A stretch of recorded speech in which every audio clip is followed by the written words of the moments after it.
자, 국제뉴스 매일매일 좀 깊이 있게 알아보고 있는 시간 워싱턴이 통해서 이어가고 있습니다. 선주규 선임 기자와 함께하겠습니다. 안녕하십니까? 안녕하세요. 네. 트럼프 2기 시작이 이제 진짜 며칠 남지 않았습니다. 여러 가지 주목할 만한 상황이 있지만 그 가운데에서도 뭐 주한미군 규모, 수준 이런 것들도 어떻게 될 것인가 우리가 주목할 만한 부분인데 그런 가운데 피트 헤그세스 국방장관 지명자가요. 전 세계에 배치된 미군 태세를 재점검하겠다 이런 내용을 밝혔네요.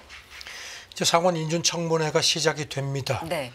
어제 그 헤그세스 지명자가 군사위 그 인준청문회에 그 서면 답변을 제출했습니다. 그러면서 그 미군의 글로벌 전략 태세를 재평가하겠다는 얘기를 해서 이게 인도태평양을 포함한다고 했기 때문에 주한미군 태세 모두 규모라든가 수준의 변화가 있지 않을까 하는 그런 점이 이제 우리한테 주목이 됩니다. 네. 글로벌 전력 태세를 재평가하겠다. 여기에는 인도태평양을 포함한 거고 그러니까 주한미군을 또 포함하는 내용이니까 우리가 주목할 수밖에 없는데 구체적으로 어떤 내용입니까?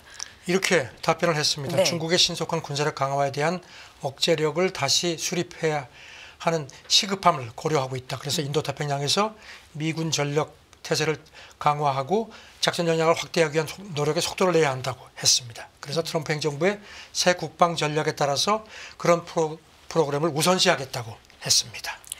주일 미군 지휘 통제 구조 강화 노력을 지지하냐 이런 질문도 있었네요. 그동안에도 그 자위대하고 주일 미군하고 그 통합 그 운영 체계 뭐 얘기가 있었는데 여기에 대한 질문에 대해서 그 상호 운영성을 개선하는 것이 인도태평양에서 우리의 그 억제 태세를 크게 강화할 거다 하면서 적절한 지휘 통제 구조를 찾는 데 노력하겠다고 했고 이제 그리고 이제 늘 트럼프가 얘기해 온 거 동맹하고 파트너국들의 그 국방비 지출을 늘리는 게 필요하다. 그다음에 그 방위 부담을 공유하는 것도 중요하다고 상기시켰습니다. 네. 답변서에 보면 또 북한을 핵 보유국으로 지칭을 했습니다. 이게 어떤 의미를 갖는 거죠? 그러니까 이게 상당히 좀 우리로서는 주목이 되는데요. 네. 그 핵 보유국, 핵 그 보유 지위, 뭐 이런 핵 보유국 지위 이런 표현을 썼습니다. 네. 이게 이제 공개석상에서 이런 얘기를 했는데 그리고 또 거기다가 그 핵탄두를 운반하는 그 미사일 도달거리 증대에 대한 그 강도 높은 집중을 하고 있고 그리고 사이버 역량 같은 것도 한반도 인도태평양은 물론이고 전 세계 안정의 위협이라고 강조를 했습니다. 네. 그리고 이제 북한이 그 핵무기 보유고를 확장하고 핵탄두 소형화 그리고 이동식 발사 시스템도 발전하고 있다. 더불어서 북한의 우주 역량도 계속 경계해야 한다고 강조를 했습니다. 지금 이게 이런 그 핵 보유국이라는 표현을 쓴 거에 대해서 좀 여러 가지 그러니까 정치적인 함의가 많은 것 같습니다. 아무래도 물론 뭐 북한이 지금 응하지는 않고 있지만 네. 트럼프 2기에 이제 북미 대화를 재개하지 않겠냐는 관측이 많은데 네. 그때 뭔가 이게 어떤 기반이 될 수 있는데 그래서 그런 그 정치적인 함의를 슬그머니 비친 거 아닌가. 다만 이제 이게 지금 NPT 위반하고 불법적으로 하고 있는 거기 때문에 이제 이걸 과연 이제 어떤 식으로 연결시킬지 어쨌든지 간에 그 트럼프 2기 행정부의 국방장관 지명자가 공개적인 인준청문회에서 이렇게 핵 보유국이라는 지위를 썼다는 점 상당히 좀 주목이 됩니다. 뉴클리어 파워라는 단어를 쓴 그리고 거죠. 핵 보유국 지위라는 네. 표현도 썼습니다. 지위. 네. 알겠습니다. 이게 과연 어떤 함의를 갖는 건지 조금 더 분석이 필요하겠지만 이제 2기가 또 얼마 남지 않은 시점이니까 드러나는 내용들 또 발빠르게 전해주시기 바랍니다. 다음 내용도 넘어가 보겠습니다. 트럼프 2기에서 우리가 좀 수혜를 받을 수 있는 업종, 섹터, 분야가 뭐가 있을까? 단연 이제 조선이 꼽힌입니다.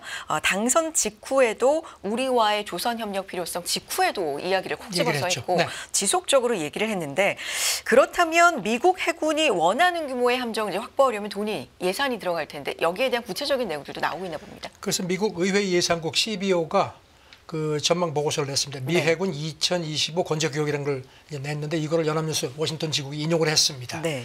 앞으로 30년간 그 이제 함정을 늘려야 되는데 특히 새로 건조할 군함을 이제 언급을 했는데요. 항공모함이 6척, 그다음에 탄도미사일 잠수함 이게 10척, 그다음에 원자력 추진을 포함한 공격용 잠수함 59척.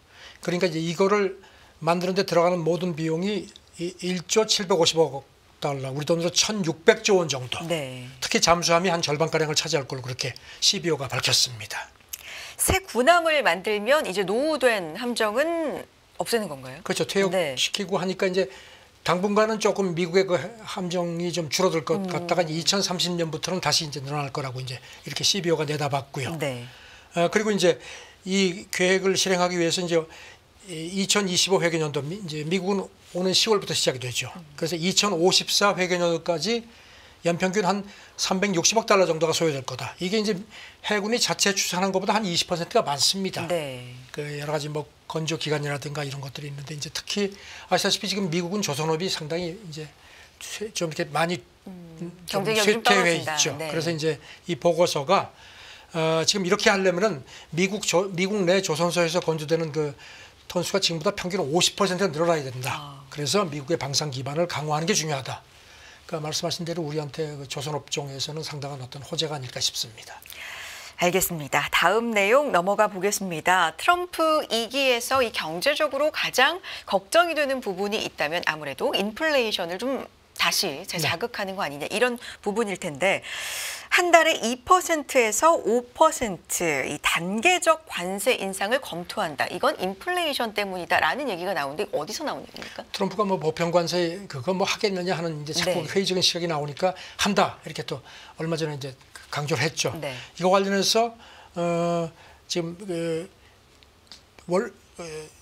관측이 되는 게 네. 보면은 그 경제팀이 관세를 한꺼번에 올리지 않고 월 한 2 내지 5% 가량 이렇게 끌어올리는 그런 옵션을 물론 이제 하나의 옵션, 잠재적인 옵션이라는 표현을 썼습니다. 이거를 이제 해서 이렇게 되면은 이제 대외 협상에서 뭔가 좀 카드로 구사할 수 있고 그 다음에 이제 인플레가 이제 올라간 걸 좀 이렇게 억제할 수 있는 효과 그런 그 두 가지 목적을 가진 걸로 보인다는 겁니다. 다만 네. 이제 소통을 얘기는 아직 검토 초기 단계고 트럼프한테도 직접 보고되지 않은 것 같다는 겁니다. 최근의 흐름을 보면 이 같이 일하게 될 경제팀에서는 한 번에 아주 공격적으로 하는 게 아니라 좀 단계적으로 아니면 뭐 협상 카드라든지 약간 완만한 방법을 제시를 하면 네. 트럼프 쪽에서는 아니야 그거 아니야 나는 굉장히 강력하게 할 거야 이렇게 계속 반박하는 흐름이 좀 이어지는데 이번에도 그렇죠. 네, 그러니까 뭐 글쎄요, 좀 표현이 그렇지만 좀 네. 간보기 하는 것 같. 그런 느낌도 듭니다. 이렇게 흘려보고 네. 그리고 이제 반응을 보고 뭐 어떻게 하는 것 같은데 이런 가운데 트럼프 당선자가 그 관세를 거두는 별도 기관을 설치하겠다고 또 본인이 선언을 했습니다. 대외 수입청이라고. 네. 늘 이제 얘기하죠. 네. 자기 그 트루스 소셜을 통해서 이렇게 공개를 하는데요. 네. 어제 관세와 수입세 그리고 외국에서 들어오는 모든 수입을 징수할 대외 수입청 (External Revenue Service) 그러니까 ERS라고 그렇게 했습니다. 이게 지금 보면 미국 국세청이 IRS죠. 네. 그러면서 이게 이제 이 IRS는 이제 미국 국내에서 네. 이제 세금을 걷듯이 관세를 별도로 걷는 기관을 만들겠다는 겁니다. 그래서 트럼프는 여기다가 이제 이렇게 강조를 했습니다. 우리와의 교역에서 돈을 벌어가는 이들에게 드디어 공정한 목을 내도록 하겠다. 이렇게 강조를 했습니다. 그렇군요. 알겠습니다. 다음 내용 넘어가 봅니다.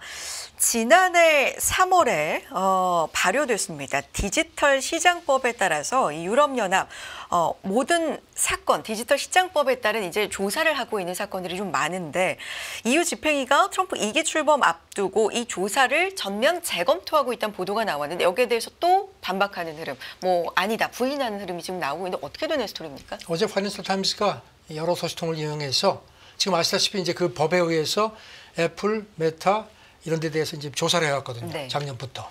그래서 지금 뭐 굉장히 이제 강하게 조사한다고 이제 미국 빅테크 쪽에서 불만이 많았습니다. 네. 그래서 파이낸셜 타임스가 이제 트럼프 2기 출범을 앞두고 집행위원회가 조금 좀 조절을 하는 것 같다. 그러면서 전면 재검토하고 뭐 어쩌면 중단할지 모른다는 그런 관측까지 나왔는데 보도가 나왔죠. 네. 그런데 여기 대해서 그 즉각 유럽연합 집행위원회에서 부인을 했습니다. 조사가 정상적으로 계속될 거다. 정책 담당 위원이 어제 로이터에 이메일을 보내서 그러면서 조사 중단 결정된 거 없다. 그리고 집행위 대변인도 기자들한테 트럼프 2기 집권과 관계없이 조사는 계속된다고 강조를 했습니다. 네. 주로 이제 미국의 빅테크 기업들이 많이 조사를 받고 있는 상황인데 뭐 예를 들면 구글, 애플, 메타, 페이스북 이런 기업들이 있는 거죠. 그렇죠. 네.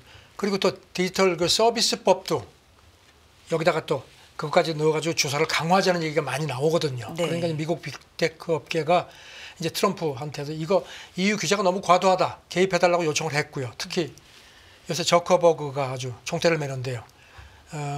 얼마 전에 그 보스 팟캐스트 인터뷰에서 유럽연합이 지난 20년 동안 미국 기술 기업에 무려 300억 달러가 넘는 과징금을 부과했다. 이렇게 하면서 이제 트럼프한테 이게 들으라는 얘기입니다. 여기에 대해서 지금 이 사안을 잘 아는 유럽연합 고위 외교관이 트럼프하고 가깝고 그걸 이용해서 우리한테 지금 압력을 가하는 그런 미국 빅테크들이 지금 이렇게 막 박차를 가하는데 그래서 이들하고 유럽연합이 완전히 새로운 게임을 해야 될 것 같다. 그러면서 지금은 너무 많은 게 공중에 떠 있기 때문에 조금 더 두고 봐야 되겠다. 이렇게 조금 좀 여지를 뒀습니다. 알겠습니다. 다음 얘기도 빅테크 기업과 관련된 이야기입니다. 중국의 동영상 플랫폼이죠. 이 틱톡, 미국 서비스가 조만간 금지될 것이다. 이런 얘기 지난번부터 저희도 계속해서 전해드린 바가 있는데 일론 머스크 테슬라 CEO에게 이 틱톡을 매각하는 방안, 이게 또 시장에서는 많이 얘기가 되고 있습니다. 네. 그래서 지금 그러니까 이제 중국이 조금 좀 그 트럼프 이기에 대해서 조금 뭔가 좀 화해 제스처 겸해서 틱톡 미국 비즈니스를 머스크한테 이렇게 매각하는 거를 검토를 하는 게 아니냐. 물론 이제 여러 가지 이제 그 관측들이 많은데요. 그런 걸 지금 슬그머니 평가를 하고 있다는 보도입니다. 이게 이제 블룸버그가 전했는데요. 네. 그런데 지금 여기에 대해서 왜냐하면 이제 머스크는 아시다시피 그 중국의 공장이 크죠. 그리고 또 실세고, 그 다음에 지금 트럼프 2기 내각의 그 대중 강경파가 잔뜩 포진해 있죠. 그러니까 이제 뭔가 좀 중간에서 그렇게 역할을 좀 해주지 않겠냐 그런 기대와 연계되는 것 같습니다. 그런데 지금 이게 이게 속단하기 어려운 게 지금 어느 쪽에서도 이걸 이렇게 그런 그 시사를 한 게 없습니다. 그런 관측 나오는데 사실 만약에 그렇게 되면은 이제 그 공동으로 그러니까 일단 틱톡이 머스크가 틱톡 미국 비즈니스를 이제 지배를 하면서 양쪽이 공동 경영하는 방안 같은 거. 그렇게 되면은 서로 좋다는 겁니다. 중국은 이제 트럼프 2기에 대해서 뭔가 화해 제스처도 이런 것도 될 수 있고 머스크는 틱톡 미국 유저가 1억 7천만 명이니까 그걸 활용하면 여러 가지 면에서 유리하다는 겁니다. 그런데 지금 과연 이게 그렇게 쉽게 되겠느냐 그런 상황, 그런 조금 유동적입니다.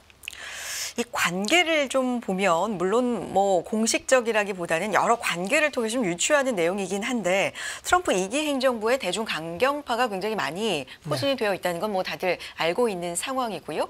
그런데 중국에 이제 테슬라 공장도 있고 일론 머스크가 중국과 미국의 중간 역할 이런 걸 할 수 있다라는 관측이 또 나오고 있고 몇 달 전에 보면은 일론 머스크의 모친인가요? 어머니도 중국에서의 역할 이런 것도 좀 조명이 됐잖아요. 그렇죠. 그래서 이제 그런 것 때문에 이런 관측이 나오는데 일단 좌우지간 그 틱톡이 이제 오늘 19일까지 미국 비즈니스 매각하지 않으면 이제 미국에서 비즈니스 못하게끔 이렇게 의회에서 법을 정했죠. 그거를 미국 법원에다 제소해서 1, 2심에서 졌습니다. 그래가지고 이제 연방대법원에 이제 기각해달라고 이제 긴급 신청을 했는데 그것도 지금 그 확률이 높지가 않습니다. 그런데 그냥 결국은 이제 트럼프가 결국 어떤 선택을 할지인데 지금 내부적으로 이제 여러 가지 고민을 할 겁니다. 공식적으로 나오고 있는 얘기들, 틱톡 측이라든지 중국의 외교부라든지 반응들이 있습니까? 그런 거 지금 보면은 그 회사들은 입을 다물고 있는데요. BBC가 틱톡 대변인을 이용해서 완전한 허구에는 논평하지 않겠다. 허구라고 일단 그 거리를 둡니다. 그리고 중국 외교부 대변인이 어제 정례 브리핑에서 이제 여기에 대해서 이 취재진이 물어보니까 가정적 질문에는 답변하지 않겠다 하면서도 원칙적으로 미국의 시장 경제하고 경제 원칙을 확실히 지키는 게 필요하다. 이렇게 얘기를 했는데 조금 물 밑에서 지금 기싸움이 치열한 것 같습니다. 네. 틱톡을 두고 이 틱톡은 누구의 손에 어떻게 어떤 이유로 또 들어가게 될지 외교적인 이야기들 또 관련성도 있는 좀 민감한 사항이니까요. 지켜보도록 하겠습니다. 다음 얘기 넘어가 봅니다. 미국이 중국과 러시아 대미 커넥티드 차량 판매를 사실상 원천 차단하는 규제를 확정했다. 이게 어떤 얘기입니까? 작년 9월에 그런 초안을 공개를 했었습니다. 그러면서 이제 각계 의견을 이제 취합해 왔는데 최종적으로 결정을 한 걸로 그렇게 나타났습니다. 중국하고 러시아의 그 커넥티드 차량 판매를 사실상 원천 차단하는 규제가 확정이 됐습니다.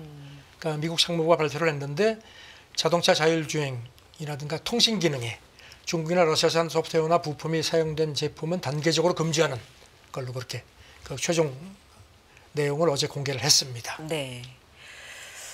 차량 연결 시스템, 자율주행 시스템 여러 가지가 있잖아요. 구체적인 내용이 어떻게 나오고 있는 거예요? 대부분 지난 9월에 공개한 내용이 이제 유지가 됐는데요. 조금 예외가 있습니다. 자율주행 시스템 같은 경우는 하드웨어는 뺐습니다. 소프트웨어만 규제한다고 그렇게 설명을 했고요. 그 일각에서는 라이다 같은 그 하드웨어도 규제를 해야 한다고 했는데 상무부가 그렇게 그것까지 하면 이제 공급망 자체, 그다음에 미국 경제에 미치는 영향도 있기 때문에 하드웨어는 제어키로 한 걸로 그렇게 전문가들이 전했습니다. 네. 그렇군요. 규제 시행 1년 전이 이제 2026년 3월 17일이라고 하는데 그럼 이전 이후 어떻게 되는 겁니까? 그 이전까지 구형 소프트웨어는 이제 규제 대상에서 빠집니다. 아, 그리고 또 네. 이런 그 차량 연결 시스템 관련해서요. 이 정의에서도 라이다라든가 아까 말씀드린 센서, 뭐 카메라 이런 것들은 일부 하드웨어는 규제에서 또 제외시켰습니다. 이것도 역시 미국 업계의 입장을 고려한 것 같습니다. 그리고 네. 이제 우리한테 관심이 있었던 게 동맹국에 있는 기업에 대해서는 일부 규제 적용을 면제하는 게 아니냐 했는데 그게 빠졌습니다. 왜냐하면 동맹국에 있는 기업도 금지 품목으로 중국이나 러시아에서 조달할 수 있다는 겁니다. 그리고 또 네.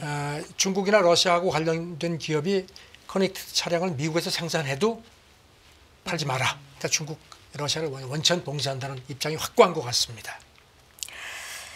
네, 다음 얘기 넘어가 보면요. 블룸버그 보도입니다. 중국의 해관 총서 그러니까 세관 집계를 인용한 보도인데 베트남이 중국 수출 부분에서 일본을 제치고 미국에 이은 2위로 부상을 했다. 그러니까 미국이 1위고 이제 2위가 베트남이다. 이런 얘기네요. 트럼프 이게 관세 때문에 그런 것 같습니다. 네. 그래도 여전히 미국은 1위, 미국을 제칠 수는 없겠죠. 전 베트남이 작년에 중국에 수출한 게 1,620억 달러, 우리 돈으로 한 247조 원이 넘습니다. 네.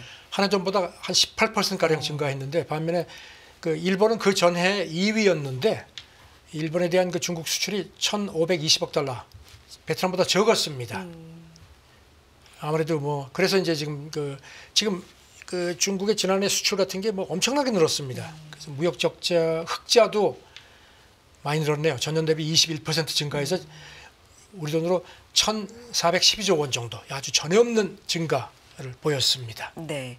수출이 7% 넘게 증가했고요. 중국 네. 수출이 또 수입은 2% 넘게 증가하고 이로써 무역 흑자가 뭐 전에 없이 증가했다. 블룸버그 보도도 이렇게 나오고 있는데 무역 흑자가 전년 대비해서 20% 넘게 증가를 했군요. 분석 어떻게 나오고 그래서 있습니까? 블룸버그는 네. 이렇게 분석을 했습니다. 중국 기업들이 지금 이제 내수, 부진 이제 그걸 이제 안에서 못 파니까요. 그래서 이제 수출을 이제 더 이제 적극적으로 해서 물량이 늘어나는 것도 있고, 그다음에 아까 말씀드린 것처럼 트럼프 고일 관세 이기 출범을 앞두고 출하량을 대폭 늘렸다는 겁니다. 그래서 이제 이기 출범에는 아무래도 관세 같은 것 때문에 이제 무역 장벽이 더 높아질 것 같으니까 이번이 마지막 고점이 아니겠느냐 이렇게 얘기를 했는데 물량은 이렇게 늘었는데 중국 수출 기업 수익성은 뭐 굉장히 지금 악화되는 추세라는 겁니다. 왜냐하면 네. 디플레시마 때문에 수출 가격 인하 경쟁이 치열하기 때문에 물량은 늘었지만 수익성은 전보다 못하다는 겁니다. 그렇군요. 내수가 워낙 안 좋고 네, 또 안 트럼프 좋죠. 이기 변동성이 어떻게 될지 모르기 때문에 그 전에 미리 좀 출하량이 많았다. 네. 이런 분석도 나오고 있군요. 좀 지켜보겠습니다. 다음 얘기도 중국 관련된 얘기인데요. 중국 베트남 간 화물 열차 수송량이 전년 대비해서 이거 숫자가 좀 잘못된 거 아닌가 했는데 네. 앞에 내용을 보니까 잘못된 건 아닌 것 같아요. 1153%가 증가했다고요? 저도 153%로 봤는데 보니까 1153%. 네. 그러니까 중국 그 차이나 데일리 보도인데요. 이렇게 엄청나게 늘었습니다. 그리고 올 들어서도 지금 뭐 계속 늘어나고 있다는 겁니다.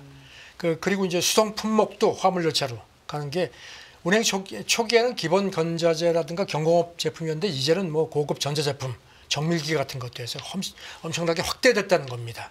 그래서 지금 중국이 화물 열차를 굉장히 중요한 물류 수송으로 여기고 그래서 이제 중장비 차량 수출 같은 거, 컨테이너 화물 수출의 뭐 상당 부분을 이 화물 열차에 의존한다는 겁니다. 그래서 지금 이게 이렇게 중국하고 베트남뿐만 아니고 아세안 무역 자체에도 이런 식으로 좀 뭔가 좀 화물 연결, 왜냐하면 내륙으로 연결이 되니까요. 네. 그래서 이제 앞으로 화물 운송 시스템 업그레이드 투자에도 박차를 가할 것 같다. 아무래도 이런 쪽도 주가가 좀 영향을 받을 것 같습니다. 알겠습니다. 중국과 베트남의 뭐 무역 그리고 화물 열차 수송의 폭발적인 증가 두 가지 내용 연달아 알아봤습니다.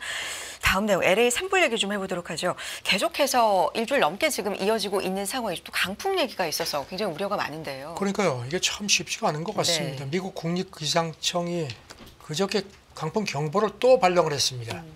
LA시가 들어있는 LA 카운티하고 벤투라 카운티 일부 지역에 특별히 위험하다 적색 경보를 발령했습니다. 그래가지고 뭐 보니까 지금 최고 시속이 113km니까 그렇게 되면은 뭐 거의 허리케인급입니다.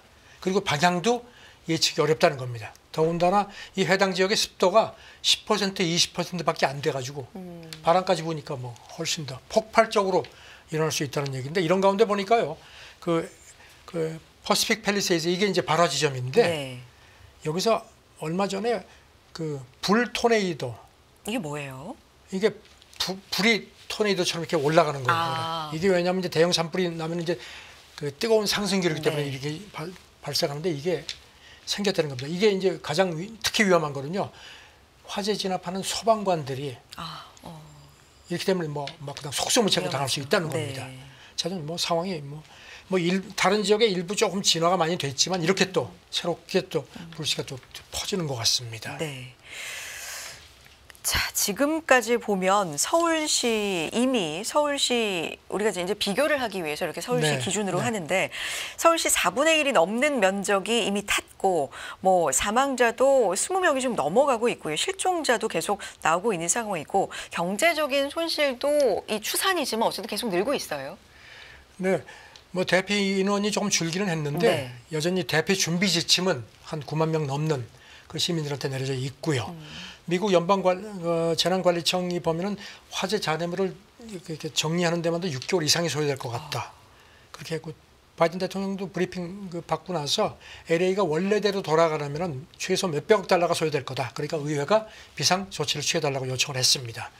트럼프한테 그 캘리포니아 주지사가 와서 보라고 해서 아마 갈 것 같습니다. 취임하고 나서 내주 후반쯤 피해 지역을 방문할 걸로 보인다고 로이터가 전했습니다. 네. 앞서서도 말씀해 주셨던 그 팔리세이드 지역 뭐 발화 지점이면서 최대 피해 지역으로 지금 알려지고 있는데 소방용수 공급이 제대로 되지 않았다. 소송 얘기도 나오네요. 그래서 지금 결국 그 지역 주민들이 LA 그 수도 전력국을 상대로 소송을 제기를 했습니다. 네. 그래서 그 했는데 지금 어제도 말씀드렸지만 그 주지사가 조사도 지시를 했고요. 이런 가운데 오늘 새벽에 들어온 걸 보니까요. 이 지역에서 여기가 이제 지난 7일이죠. 처음 불이 발생했을 때 거기 있는 주민이 사진을 찍은 모양인데 송전탑 밑에서 큰 불꽃이 튀면서 불이 시작됐다는 겁니다. 그러니까 이제 이게 뭔가 이런 그 원인이 네. 제공한 거 아니냐는 해가서 이 조사 문제가 더욱더 불거질 것 같습니다. 알겠습니다. 관련된 얘기 좀 이어가 보면 이렇게 피해가 계속해서 이어지고 피해가 또 워낙 규모가 크다 보니까 미국 정치권에서도 이 복구 지원을 놓고 여러 가지 이야기가 있는 것 같은데 지금 상황이 어떻습니까? 그 트럼프하고 가까운 그 공화당 소속이죠. 마이크 존슨 하원 의장이 그저께 기자들한테 네. 피해 복구 지원은 연방 차원에서 하는 건 좋은데 이거는 전제 조건이 있어야 될 것 같다. 물론 내 생각이다 아직은. 하지만 공감대가 형성되는지 보겠다 했는데 지금 하원 공화당 의원들 사이에서는 지금 민주당이 정부 부채 한도 가지고 이제 계속 물고 늘어지니까 그거를 왜냐하면 캘리포니아는 민주당 지역이거든요. 산불 피해 복구 지원하고 연계시키자는 목소리가 있다는 겁니다. 그러니까 이제 민주당 쪽에서 뭐 발끈합니다. 네. 어처구니 없다. 지금 만약 민주당이 하원을 장악해가지고 당신들 지역인 플로리다나 텍사스 지원에 조건을 걸면 어떻게 할 거냐 이렇게 반문을 했습니다. 네. 그렇군요. LA가 포함됐죠? 캘리포니아주 어떻게 됐죠? 지금 지난 대선을 좀 살펴보면 지금 뭐 지난번 대선에서 그 해리스가 그 캘리포니아에서는 뭐 압승을 했죠. 물론 이제 선거 전체는 졌지만요. 네. 주지사, LA 시장 모두 민주당이죠. 그리고 특히 이제 공화당이 이렇게 캘리포니아를 물고 늘어지는 게 지금 언론 분석을 보면은 그 뉴섬 캘리포니아 주지사가 민주당인데 차기 잠룡 후보군으로 지금 거명이 되거든요. 그러니까 미리 좀 상처를 내게 하려는 거 아니냐는 분석입니다. 네. 지금 뭐 그 트럼프도 계속 그 시비를 걸고 있고요. 그렇군요. 알겠습니다. 다음 얘기 좀 넘어가 볼까요? 그래서 LA 곳곳에서 발견되는 이 진분홍색 가루가 또 있는데 이게 주민들을 긴장시키고 있다. BBC가 보도를 했는데 이게 어떤 가루입니까? 그 넷플릭스 인기 드라마 오징어 게임에 보면 그 가드들이 핑크 가루, 네, 아주 그렇죠. 진분홍색인데 딱 그 색깔입니다. 지금 LA 곳곳에 이 진분홍색 가루가 엄청나게 뿌려진 모양, 가지고 주민들이 좀 이렇게 긴장을 하는 모양인데 이게 이제 그 포스책이라는 발화지연제 미국 회사가 이제 제품인데요. 오래전부터 미국 화재 진압에 이제 많이 써왔는데 이게 이제 뿌리면은 이렇게 이제 덮어서 온도도 낮추고 해서 좀 이제 화재를 많이 진압시키는 효과가 있어요. 그러니까 일종의 분말 소화기하고 비슷한데 그 색깔이 네. 진 분홍색, 눈에 잘 띄게 하려고. 며칠 지나면 햇빛 받으면 흑색으로 변한다고 합니다. 그런데 문제는 네. 이게 지금 환경오염 시비가 있었다는 겁니다. BBC 보도를 보면은 지난주에만 이게 한 몇천 개런 정도가 LA 일대에 살포가 됐는데 전에도 항공오염 논란이 있었다. 그 2022년에 미국 산림청 전현직 직원들이 이걸 공중 살포하는 게 물고기 폐사를 초래한다는 그렇게 소송을 제기한 적이 있습니다. 그러니까 1심에서 그때 원고 측 주장을 인정했는데 미국 환경보호청이 승인을 하면 계속 사용할 수 있도록은 했습니다. 그래서 이제 미국 산림청이 이걸 수로라든가 멸종 위기종 서식지 살포하는 거는 이제 금지를 했는데 네. 그렇지만 이렇게 긴급 사태 때는 예외로 해서 이번에 이게 쓰여진 건데 환경 그 오염 논란이 지금 좀 조금 더 이어질 것 같습니다. 네. 환경 오염 물론 중요한데 이게 그렇죠. 이렇게까지 워낙 지금, 네, 예. 사상 최악의 산불 뭐 예. 불을 끄기 위해서 하는 일이니까 글쎄 네 모르겠어요. 어쨌든 좀 논란이 있다. 여기까지 네, 듣도록 하겠습니다. 오늘 워싱턴이 여기까지 듣겠고요. 선재규 선임 기자 함께했습니다. 고맙습니다. 네, 감사합니다.